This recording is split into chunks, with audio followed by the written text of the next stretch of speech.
Haleluya. Haleluya. Yang dilengkapi dengan kuasa Tuhan sehingga bayang-bayangnya menyembuhkan orang, saudaraku. Saudara, hal yang sama juga bisa bekerja bagi kita semua, bisa terjadi bagi kita semua. Amin, saudara. Yaitu kita bisa dilengkapi Tuhan dengan kuasa dari Maha Tinggi, dengan kuasa Roh Kudus, sehingga kita bisa mengerjakan pekerjaan Tuhan bukan dengan cara manusia, bukan dengan kekuatan manusia, hikmat manusia, tetapi dengan kuasa Roh Kudus yang memang sudah disediakan Tuhan bagi kita. Amin, saudara. Tuhan sudah menyediakan kuasanya itu bagi kita, saudara. Kita membaca Kisah Rasul pasal 2 ayat 14 sampai 18. Kisah Rasul pasal 2 ayat 14 sampai 18. Saya baca satu ayat, saudara baca ayat berikutnya. Mari saya mulai. Maka bangkitlah Petrus berdiri dengan ke-11 rasul itu, dan dengan suara nyaring ia berkata kepada mereka, "Hai kamu orang Galilea, dan kamu semua yang tinggal di Yerusalem, ketahuilah dan camkanlah perkataanku ini.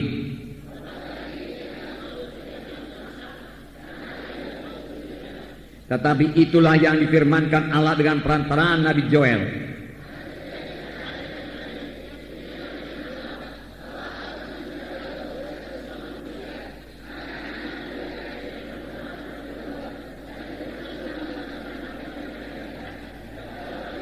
Juga ke atas hamba-hambaku laki-laki dan perempuan akan kucurahkan rohku pada hari-hari itu, dan mereka akan bernubuat."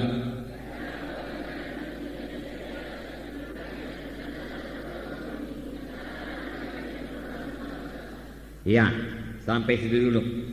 Nah, saudara yang kekasih dalam nama Yesus, khotbah Petrus ini, saudaraku, sangat berkuasa. Memang kemudian dia menerangkan mengenai kematian Tuhan Yesus dan kebangkitan Tuhan Yesus. Dan akibatnya, saudaraku, 3.000 orang bertobat pada hari yang sama. Di pagi hari itu dia berkhotbah, saudaraku, 3.000 orang dibaptiskan, bertobat dan dibaptiskan pada hari yang sama. Boleh jadi pada siang hari, boleh jadi pada sore hari, saudaraku. Nah, ini terjadi setelah Roh Kudus memenuhkan Petrus. Perubahan yang luar biasa terjadi pada Petrus, sehingga Petrus pada waktu itu juga mengerti bahwasanya apa yang terjadi pada waktu itu, yaitu pencurahan Roh Kudus.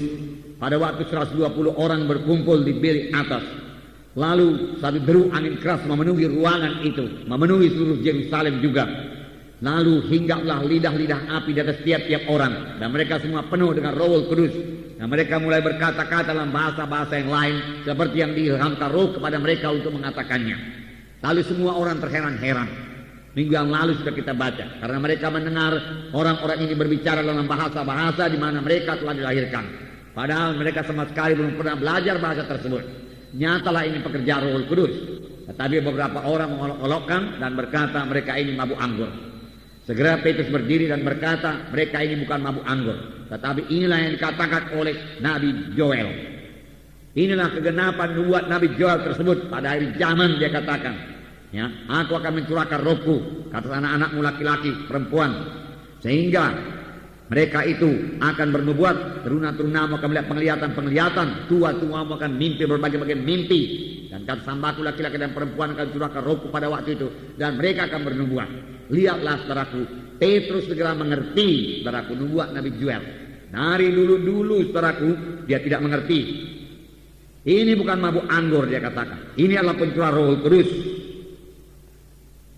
Petrus berkata, nah, saudaraku, Roh Kudus itu luar biasa. Roh Kudus itu Allah sendiri, amin. Itulah yang diberikan kepada kita, diberikan Tuhan kepada sidangnya, saudaraku. Dan Petrus berkata, anak-anakmu laki-laki dan anak-anak perempuan akan bernubuat, sesuatu yang sebelumnya belum pernah terjadi. Roh Kudus dalam perjanjian lama hanya dicurahkan kepada nabi-nabi, raja-raja, imam-imam.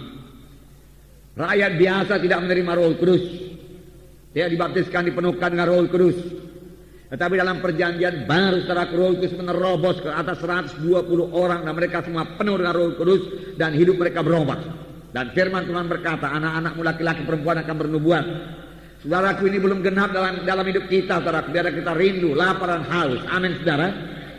Ya, firman Tuhan minggu yang lalu mengajak kita supaya lapar akan perkara-perkara rohani, haus akan perkara-perkara rohani.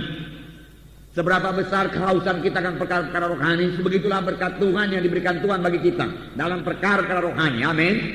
Kalau kita pun tidak merindu terhadap perkara-perkara rohani, maka merasa puas akan perkara rohani.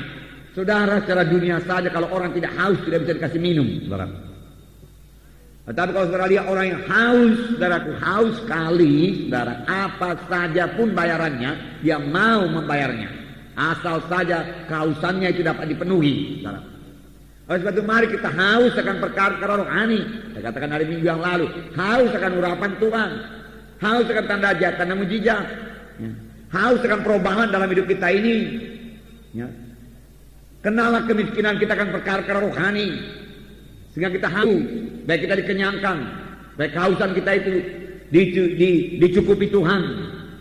Firman Tuhan berkata, berbahagialah orang yang lapar dan dahaga dan haus akan kebenaran, karena mereka itu akan dipuaskan. Nah, mimpi, berbagai-bagai mimpi,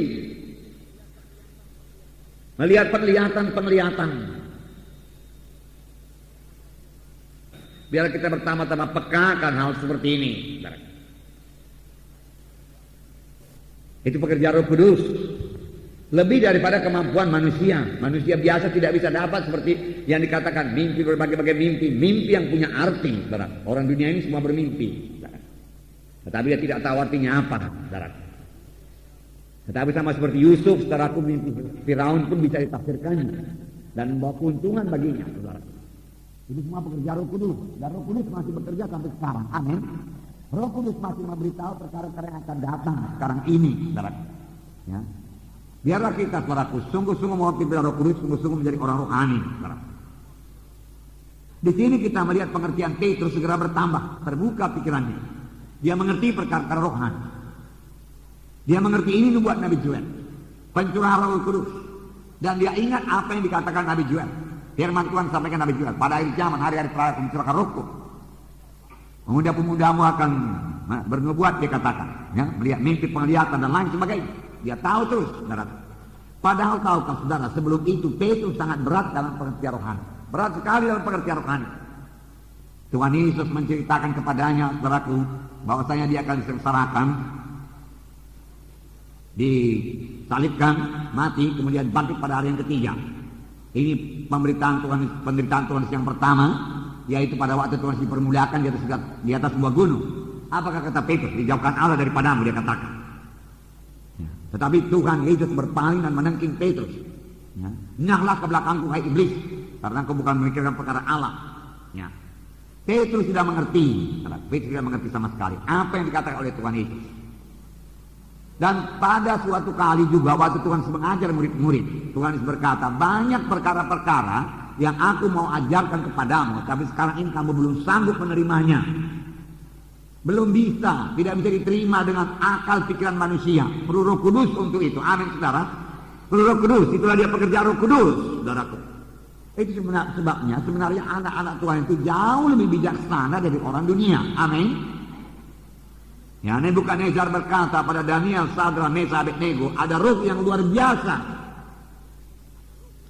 sehingga mereka dapat membantu raja. Ketika diadakan tes kepintaran, tidak ada yang setara dengan Daniel, Sadra, Mesa, Abednego, karena mereka dipenuhkan dengan Roh Kudus. Nah, oleh sebab itu biar anak-anak Tuhan yang penuh dengan Roh Kudus betul-betul saudaraku berjalan dalam Roh Tuhan. Amin. Ya. Kalaupun sudah penuh dengan Roh Kudus, tapi kalau kita berjalan dalam daging juga, saudaraku, tanpa disiplin, tanpa penyangkalan diri, bodoh juga kita secara rohani. Bahkan tambah lagi dengan bodoh dunia, saudara. Mencapai taraf orang dunia pun nggak dapat lagi. Karena sudah buntu pikiran ini, saudara. Karena Roh Kudus nggak dibiarkan memerintah kita. Tapi sepanjang kita biarkan Roh Kudus menguasai kita, nah Roh Kudus mengajari kita untuk berdoa. Karena Roh Kudus sanggup mengajari kita untuk berdoa, amin, saudara. Ya. Kerap kali firman Tuhan berkata, Roh Kudus akan berdoa bagi kita dengan satu keluhan. Keluhan yang sangat luar biasa kepada Tuhan. Kalau kita membiarkan, kalau kita rindu. Jadi sekali lagi, saudaraku, rindulah akan perkara rohani. Amin, saudara. Rindu pekerjaan rohani yang baru daripada Tuhan, saudara. Hauslah akan perkara rohani.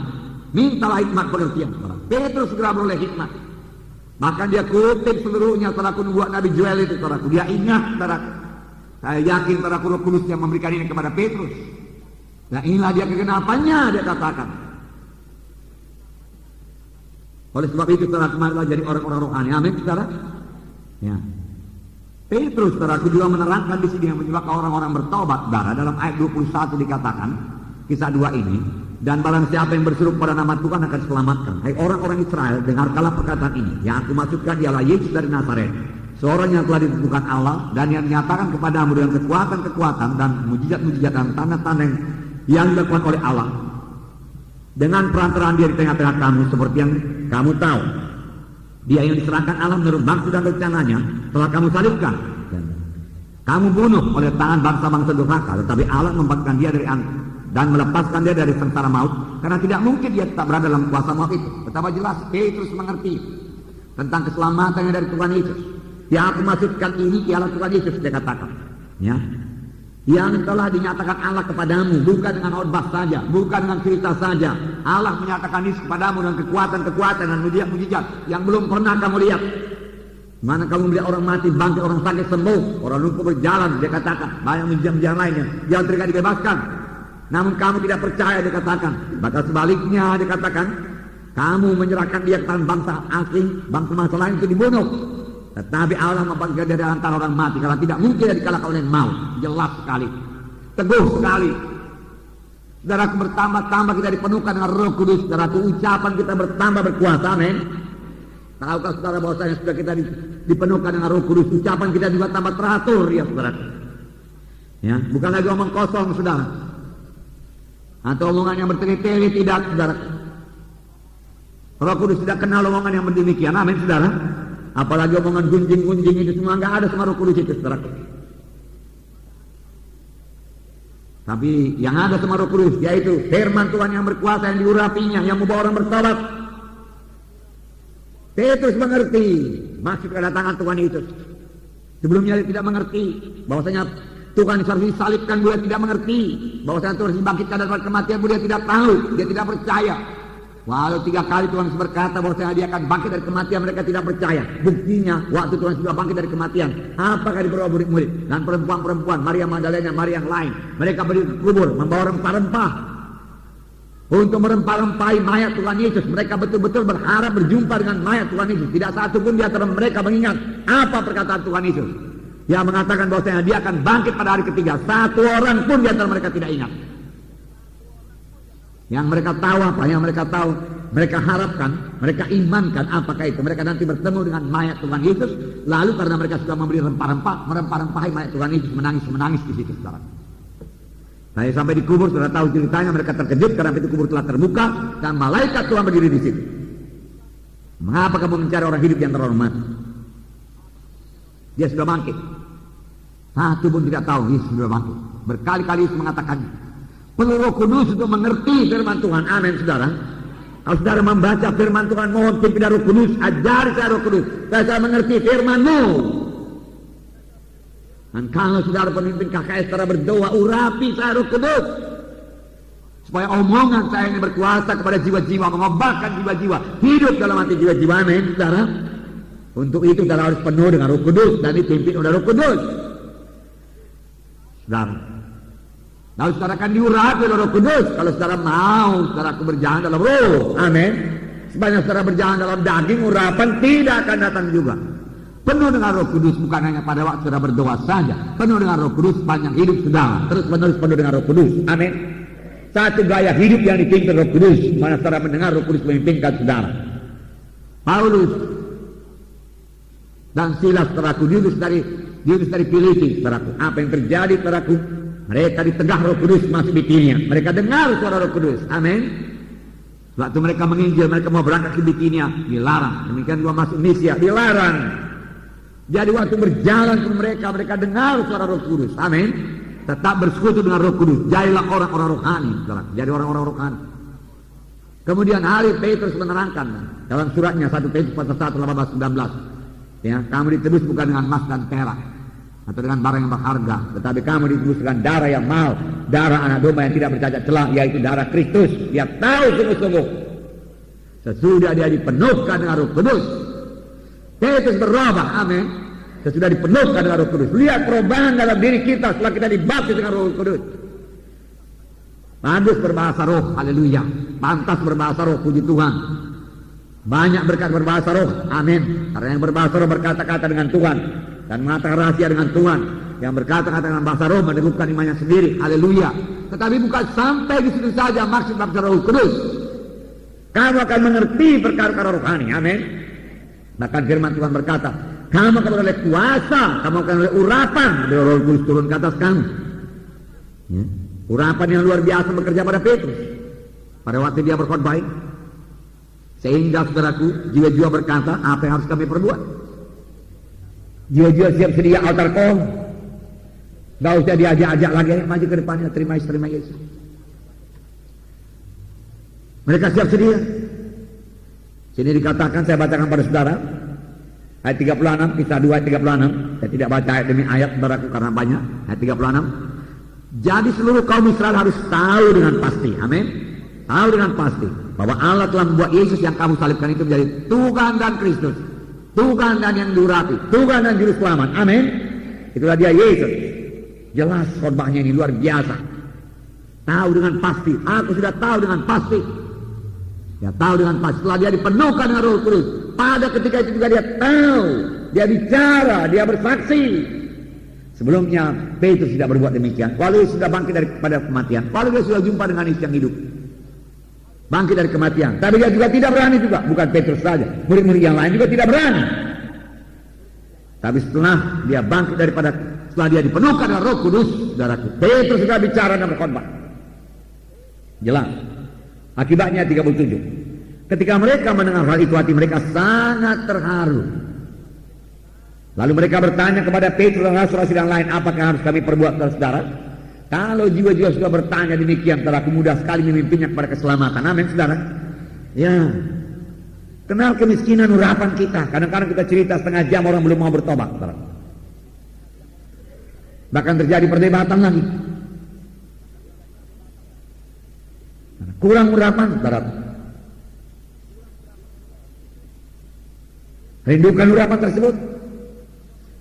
Haus akan urapan tersebut. Roh Kudus sanggup mengerjakan jalan saudara, amin. Sanggup, bisa. Apakah kita haus? Apakah kita rindu? Apakah kita minta ini kepada Tuhan? Kalau kita tidak haus, kita tidak minta. Kalau kita sudah berpuas dengan diri kita, tidak ada apa-apa, sampai sebegitu saja lah. Saudara, haleluya, KKSku sudah 20 orang. Kami dalam persekutuannya indah, puji Tuhan. Lalu memuji menyembah Tuhan sama-sama. Dan juga selalu ada 2-3 orang, kadang-kadang 4 orang yang menyediakan makanan sehingga makanan kami berlimpah-limpah. Haleluya, puji Tuhan. Lalu mata tidak memandang keluar lagi, kasih Tuhan mulai pudar, tidak peduli lagi pada jiwa-jiwa di luar ini yang penuh dengan keberatan. Cobalah melangkah keluarlah, lihatlah jiwa-jiwa di luar. Amin, saudara. Saudara perhatikan jiwa-jiwa di KKS saudara, perhatikan juga jiwa-jiwa di luar KKS saudara. Amin, saudaraku. Lihat apa yang mereka butuhkan, saudara. Memang terutama Injil Tuhan. Itu yang paling mereka butuhkan, saudara. Ditolong juga secara badani. Tanpa Injil Tuhan mereka tidak akan berapa besar faedahnya. Tapi kapan mereka mengenal Yesus sebagai Tuhan dan Juru Selamatnya, saudaraku, oleh pemberitaan saudara, dan kemudian mereka tahu menyembah Tuhan dan bersekutu dengan Tuhan, mereka mengenal firman Tuhan dan jalan Tuhan, dan mematuhi firman Tuhan dalam hidupnya, maka seluruh hidupnya akan berubah. Dan dia juga akan jadi saksi Tuhan, membawa orang lain juga datang kepada Tuhan. Amin. Nah, puji Tuhan, saudara. Kenalilah anggota KKS saudara. Semua mereka bisa berubah, tapi saudara dulu berubah sungguh-sungguh. Amin, saudara. Berubah sungguh-sungguh. Di sini dikatakan, ya, apa yang harus kami perbuat supaya kami selamat? Jawab Petrus kepada mereka, bertobatlah dan hendaklah kamu masing-masing memberi dirimu dibaptis dalam nama Yesus Kristus untuk pengampunan dosamu, maka kamu akan menerima karunia Roh Kudus. Bertobatlah dan beri dirimu dibaptis. Karena mereka sudah begitu tertemplak, begitu terharu hatinya oleh khotbah yang diurapi oleh Roh Kudus. Baptisan, Petrus berkata, mereka semua memberi diri dibaptis, 3.000 orang. Gak usah susah-susah berdebat buat baptisan, untuk ini, untuk itu, masuk surga dan lain sebagainya, enggak. Mereka sudah tertemplak hatinya. Apa yang harus kami perbuat? Mereka sudah siap berbuat apa saja. Karena mereka merasa diri mereka orang berdosa. Orang berdosa. Mereka merasakan mereka sangat perlu, butuh keselamatan. Dan Petrus berkata, bertobatlah. Dan mereka mau bertobat. Amin. Tidak berat bagi mereka untuk bertobat. Selidiklah pemberitaan kita. Apakah dalam pemberitaan kita jiwa-jiwa masih berat di hati juga untuk bertobat? Mohonlah urapan yang bertambah-tambah. Amin, saudara. Atau kita sendiri kita selidik apakah kita belum bertobat sungguh-sungguh. Makanya pemberitaan kita tidak berkuasa. Kalau kita tidak bertobat sungguh-sungguh, pemberitaan kita juga tidak berkuasa. Gak bisa. Kita harus bertobat dengan sungguh-sungguh. Baru Roh Kudus bisa mengurapi pemberitaan kita. Nah, bertobatlah dan hendaklah kamu masing-masing memberi dirimu dibaptis dalam nama Yesus Kristus untuk pengampunan dosamu, maka kamu akan menerima karunia Roh Kudus. Boleh jadi sudah karunia Roh Kudus bisa diterima sesudah baptisan Roh Kudus. Amin. Tapi baptisan Roh Kudus juga adalah karunia Tuhan, bukan karena kelayakan maksudnya itu, bukan. Ya, tapi itu anugerah Tuhan, karunia Tuhan, karunia Roh Kudus. Kita dibaptis dengan Roh Kudus. Dengan kata lain, Petrus berkata, kamu juga bisa seperti aku ini. Aku ini juga dulu seperti kamu. Aku penakut, lebih penakut lagi daripada kamu. Tetapi setelah aku dipenuhkan dengan Roh Kudus, aku berkata dengan Roh Kudus, aku berubah. Dikatakan, bahkan aku mengerti jalan Tuhan. Amin, saudara. Roh Kudus masih aktif sekarang. Amin. Roh Kudus masih, saudaraku, bekerja sekarang. Amin. Tuhan Yesus adalah pembaptis dengan Roh Kudus. Amin. Dan dia masih membaptis sampai sekarang ini, saudaraku. Haraplah yang sudah penuh dengan Roh Kudus penuh terus. Penuh untuk menerima perubahan daripada Tuhan. Bukan hanya untuk berkata-kata dengan bahasa roh saja, bukan. Untuk beroleh hikmat, sama sebagaimana Petrus beroleh hikmat, dia mengerti Joel, saudaraku, juga Nabi Joel. Saudara, memang demikian, setelah dipenuhkan dengan Roh Kudus, firman Tuhan yang terbuka kepada kita. Pertama kali kita mengerti firman Tuhan dan bisa berdoa pada waktu kita lahir baru. Tetapi setelah dipenuhkan dengan Roh Kudus, dibaptis dengan Roh Kudus, firman Tuhan tambah terang kepada kita. Karena Tuhan sendiri berdiam dalam kita. Amin, saudara. Dan kita menjadi berani bersaksi. Yang penakut bersaksi jadi berani. Karena Roh Kudus memberikan keberanian tersebut, saudara. Kemudian, sebab bagi kamulah janji itu dan bagi anak-anakmu dan bagi orang yang masih jauh, yaitu sebanyak yang akan dipandu oleh Tuhan Allah kita. Bagi kamulah perjanjian itu. Kamu boleh menerima baptisan Roh Kudus. Kamu boleh dipenuhkan dengan Roh Kudus. Demikian juga bagi kita sekarang. Bagi setiap anggota KKS saudara, bagi jiwa-jiwa yang belum dibaptiskan, amin. Ya, memang bukan pula mesti dibaptiskan dengan air dulu baru boleh menerima baptisan Roh Kudus, saudaraku. Ya, bukan di rumah Kornelius, saudaraku, mereka menerima baptisan Roh Kudus terlebih dahulu, tapi sesudah itu mereka dibaptiskan. Sepanjang orang itu tidak menolak baptisan air, saudaraku, mereka boleh menerima baptisan Roh Kudus. Tetapi kalau orang yang tidak setuju dengan baptisan air, baptisan selam, biasanya mereka itu tidak dapat menerima baptisan Roh Kudus. Tetapi kalau mereka mau dibaptis dengan air, ya, boleh jadi tidak pada waktu itu, dan mereka memang menunggu waktu yang baik untuk baptisan air, mereka bisa menerima baptisan Roh Kudus walaupun pelaksanaan baptisan air itu belum dilaksanakan. Amin, saudara. Ya, saudara yang kekasih dalam nama Yesus. Kemudian, dan dengan banyak perkataan lain lagi yang memberi satu kesaksian yang sungguh-sungguh dan mengecam. Dan yang mengecam dan menasihati mereka katanya, berilah dirimu selamatkan dari angkatan yang jahat ini. Jangan ikut lagi angkatan yang jahat ini. Bertobatlah kamu, berubahlah hidupmu sebenarnya.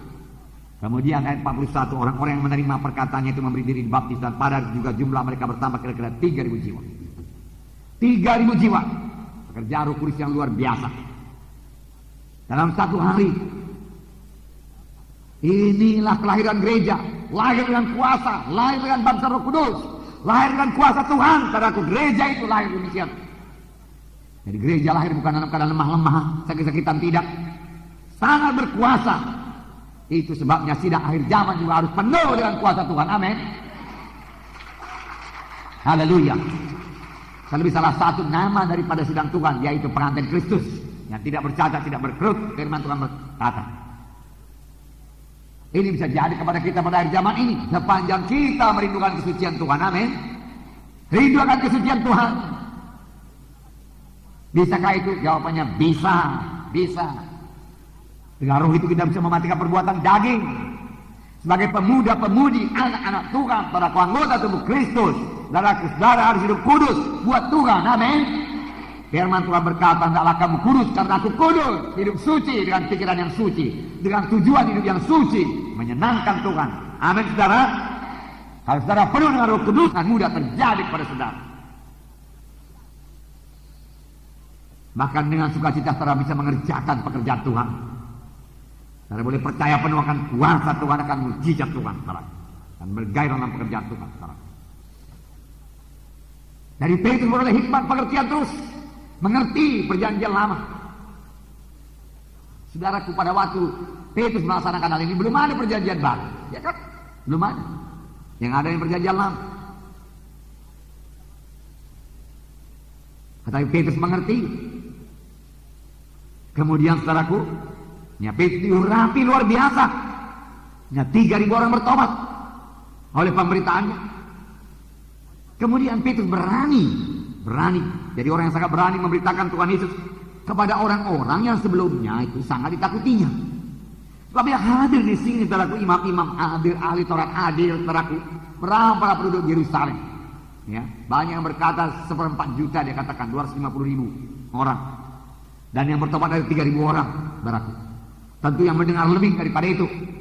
Tentu dari yang mendengar itu banyak orang-orang yang berkata, salibkan Yesus, salibkan Yesus. Nah, kemudian ada tentara-tentara Romawi di situ yang hadir itu. Yang saudaraku beberapa hari sebelumnya sangat ditakuti oleh Petrus sampai Petrus menyangkal Tuhan Yesus. Betul, saudara? Yang menyangkal Tuhan Yesus. Inikah dia Petrus yang dengan tegas berani berdiri? Bagaimana dengan cepat bisa berubah demikian? Adakah ahli-ahli ilmu jiwa yang bisa berbuat demikian? Sekali konsul saudaraku orang yang penakut seperti Petrus, saudaraku, yang sampai menyangkal Tuhan, saudara, saking takutnya saudaraku, kemudian berani berdiri. Kamilah saksinya dari kali Yesus yang kamu salibkan, kamu bunuh. Kami ini saksinya. Sebelumnya saudaraku, saudara boleh baca, mari saya bacakan kepada saudara Matius 26. Apakah diperbuatnya? Matius 26. Di sini dikatakan. Saya baca beberapa ayat saja kepada saudara, ayat 69. Beberapa ayat Matius 26 ayat 69 mulai. Dia menyangkal Tuhan. Petrus menyangkal Yesus. Sementara itu Petrus duduk di luar di halaman. Maka datanglah seorang hamba perempuan kepadanya, katanya, engkau juga selalu bersama-sama dengan gadis orang Galilea itu? Tetapi yang menyangkalnya di depan semua orang, katanya, aku tidak tahu apa yang kau maksud. Menyangkal Yesus. Ketakutan. Tidak ada kuasa untuk berani mengaku Yesus saja. Tidak berani. Tapi Roh Kudus kemudian mengobatkan Petrus. Amin. Itu pekerjaan Roh Kudus. Biarkan Roh Kudus bekerja dalam saudara kalau saudara masih takut. Amin. Roh Kudus sama sebagaimana kau berbuat pada Petrus. Perbuatlah bagiku Roh Kudus. Katakan, aku masih takut ini bersaksi, takut mengaku Yesus, takut bicara di depan umum. Tolong aku Roh Kudus. Atau kalau saudara merasa kurang urapan, saudaraku, berdoa, Tuhan urapi aku Tuhan. Aku mau urapi Petrus sampai 3.000 orang bertobat. Tuhan urapi aku Tuhan.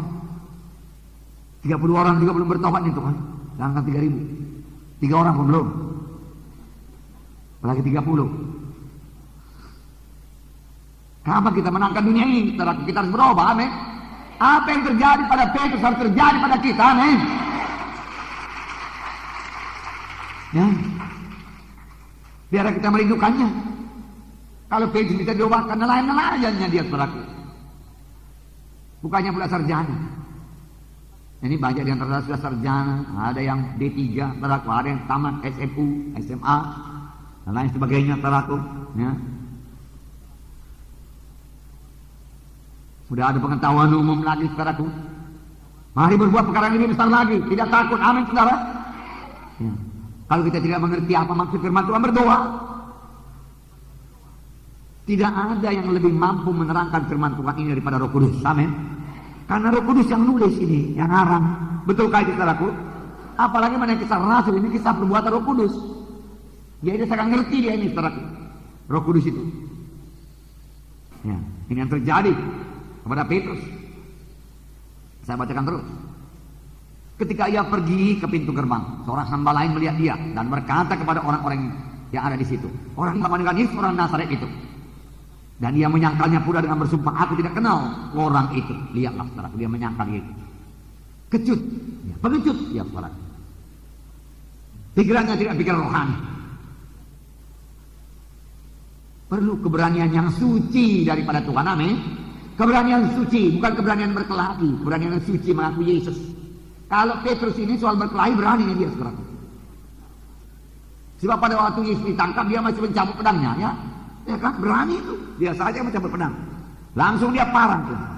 Dia parang jatuh telinga orang, entah Malkus namanya, entah siapa. Ya. Kemudian dia menentukan telinga yang jatuh itu, dia rekam. Mujizat Tuhan terjadi. Sarungkan pedangmu Petrus, dia katakan. Petrus patuh. Tapi kemudian dia ketakutan. Dia lari. Murid-murid yang lain juga lari juga semua. Dan mereka mulai mengikuti dari jauh. Nah, satu-satunya murid yang sampai ke salib cuma Yohanes. Yang kelihatan murid yang paling lemah lembut. Itu yang paling berani rupanya. Yang lain semua sembunyi. Tersebar. Ada yang sembunyi di rumput-rumput di mana-mana, berapa di rumah, berapa ketakutan semua. Nah, mereka lupa firman Tuhan, lupa janji Tuhan. Begitulah kekuatan pikiran manusia ini sampai Tuhan memberikan Roh Kudus. Amin. Oleh sebab itu perlu sekali kita hargakan Roh Kudus itu, saudaraku. Ya, dan bersyukur kepada Tuhan buat anugerah Roh Kudus yang diberikannya kepada kita. Karena Roh Kudus selalu mengingatkan kita perkara rohani, mengajari kita perkara rohani, memimpin kita pada segala kebenaran. Kemudian, tidak lama kemudian, orang-orang yang ada di situ datang kepada Petrus dan berkata, pasti engkau juga salah seorang dari mereka. Itu nyata dari bahasamu, dari logatmu. Ya. Maka mulailah Petrus mengutuk dan bersumpah. Aku tidak kenal orang itu. Dia bersumpah lagi. Dan pada saat itu juga berkokoklah ayam. Maka teringatlah Petrus akan apa yang dikatakan Yesus kepadanya. Sebelum ayam berkokok, engkau telah menyangkal aku 3 kali. Lalu ia pergi keluar dan menangis dengan sedihnya. Bisakah orang seperti ini menginjili dunia? Bisakah orang seperti mengenapkan amanat agung?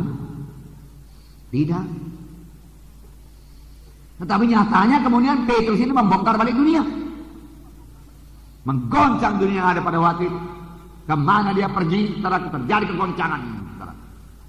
Jiwa-jiwa selamat, mujizat Tuhan terjadi. Dan dia tidak sempat berdoa orang sakit, saudaraku. Kemudian bayang-bayang menyembuhkan orang, perubahan dia terjadi. Sebelumnya, saudaraku, dia nggak berani mengaku Yesus. Dia sendiri palak sama diri. Sampai dia menangis, dia sedih. Dia cinta kepada Yesus. Tuhan, mengapa sampai ku sangkal engkau Tuhan? Mengapa ku lupa firman engkau berkata, sebelum ayam berkokok, engkau telah menyangkal aku. Ini kejadian. Bahkan pada waktu aku berkata kepadamu, mati sekalipun aku berani bersama-sama dengan engkau. Aku pikir aku berani, Tuhan, nyatanya penakut Tuhan. Inilah rupanya keberanian manusia, sebegini aja lah ini keberanian manusia Tuhan. Aku udah ketakutan Tuhan, ketakutan aku Tuhan. Dia sedih, dia sampai menyangkal Yesus. Tetapi Tuhan tidak meninggalkan Petrus. Amin, saudaraku. Tuhan sebelum selesai dengan Petrus, saudara. Demikian Tuhan sebelum selesai dengan saya. Amin. Tuhan sebelum selesai dengan saudara. Amin. Dia masih membentuk saudara. Amin. Masih banyak kekurangan saya. Banyak kekurangan saya. Banyak kesalahan saya. Demikian kita semua. Banyak kesalahan saudara. Petrus berbuat banyak kesalahan sampai menyangkal Tuhan. Tapi Tuhan tidak tinggalkan. Tuhan tetap punya iman buat Petrus. Tuhan bisa membentuk Petrus. Saudara banyak kesalahan, saya banyak kesalahan. Tetapi bisa diperbaiki Tuhan sepanjang kita sadar dan mau bertobat. Dan haus akan kuasa Tuhan. Haus akan Roh Kudus, saudara. Jangan tidak haus, saudara. Firman Tuhan berkata mulai daripada zaman Yohanes Pembaptis, kerajaan sorga harus diserbu. Dan orang yang menyerbunya memperolehnya. Amin.